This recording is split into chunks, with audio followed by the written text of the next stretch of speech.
হযরত বায়জিদ বুস্তামি রাহমাতুল্লাহ আলাইহি এক অন্তঃসত্ত্বা নারী যখন কোনো সন্দেহজনক খাদ্য গ্রহণ করতেন তখনই অনুভব করতেন তার পেটের সন্তানটা অনবরত কাঁপছে। যতক্ষণ ওই খাবার পেটে থাকবে ততক্ষণ ধরে এই কাঁপানি চলবে। শেষ পর্যন্ত মুখে আঙ্গুল পুড়ে বমি করে তাকে ওই খাবার ফেলে দিতে হতো, আর বাচ্চাটিও স্থির হয়ে যেত। মায়ের গর্ভে থেকেই ওই শিশু বেলায়েত অর্জন করেন।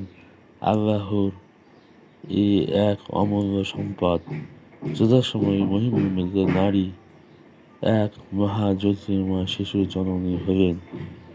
এই শিশু হলেন সর্বকালের অন্যতম শ্রেষ্ঠ তপস্বী হযরত বায়জিদ বুস্তামি রাহমাতুল্লাহ আলাইহি। বুস্তাম শহরে তার জন্ম। পিতা ছিলেন এক ধর্মনিষ্ঠ মুসলমান, কিন্তু পিতামহ ছিলেন একজন মূর্তি পূজক।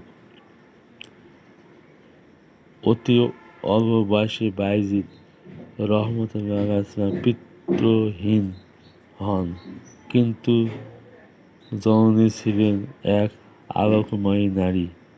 হযরত বায়জিদ রাহমাতুল্লাহ আলাইহির মতন এক মহাতাপসকে গর্ভে ধারণ করার জন্য তার মতো এক জননীর প্রয়োজন ছিল।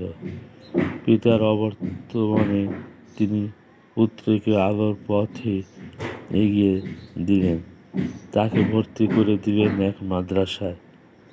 একদিন পবিত্র কুরআনের একটি আয়াত পাঠ করলেন তিনি।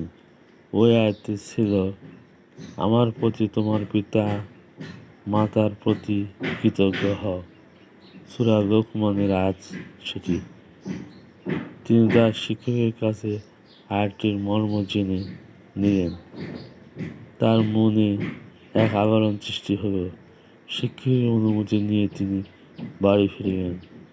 অসময়ে তাকে বাড়ি ফিরতে দেখে মা উৎকণ্ঠিত হলেন, কিন্তু বায়জিদ রাহমাতুল্লাহ বললেন, আমি পবিত্র কুরআনে আল্লাহর নির্দেশ পাঠ করলাম যে আল্লাহ ও তোমার পিতা মাতার প্রতি কৃতজ্ঞতা প্রকাশ করো।